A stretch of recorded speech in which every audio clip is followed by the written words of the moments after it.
मी उसगाव येथील रहिवासी. माझे नाव रमेश बाजीराव काळे. माझी याच्यामध्ये 10 ते 15 एकर जमीन इथे आहे.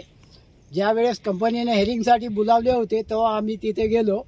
त्या लोकांना आम्हाला सांगितले का तुमचे आम्ही सगळे भरपाई देतो म्हणून म्हटलं. त्याच्यानंतर उसगावली मीटिंग घेतली त्यानं. त्या मीटिंगमध्ये सुद्धा त्याने म्हटले का आम्ही सर्वे करतो, तुम्हाला पैसे देतो. तर आजपर्यंत काही त्याने पैसे दिले नाही. माझ्या सर्वे नंबर म्हणजे 79 80 81 75 439 68 इतके सर्वे नंबर आहे. आणि ह्या आजपर्यंत मी 100 ते 200 पोते अनाज पिकवत होतो. तर ह्या डस्टापासून आम्हाला खावापुरतं होत नाही. ह्या कंपनीनं आम्हाला नुकसान देतो म्हणून आशा दावली ना, आम्हाला काही दिलं नाही ना. आम्हाला न सानिध्यात घेता हा नाल्याचं यानं खोदीकरण केलंय न. आम्हाला त्याच्यात काही बोलावलं नाही, काही नाही न हे केलं आहे याने.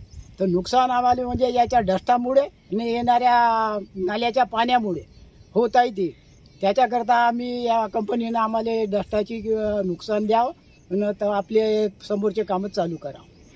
गावचे सरपंचही त्याच ह्याच्यात आहे. ते मिटिंगच्या वेळेस ते आम्हाला आतापर्यंत गावच्या सरपंचाने आधार नाही दिला आणि काही नाही. सरपंच सगळे त्याचे मिली जुली आहे, त्याच्याच आहे. पदावर आपल्या निविता ठाकरे सरपंच मॅडम.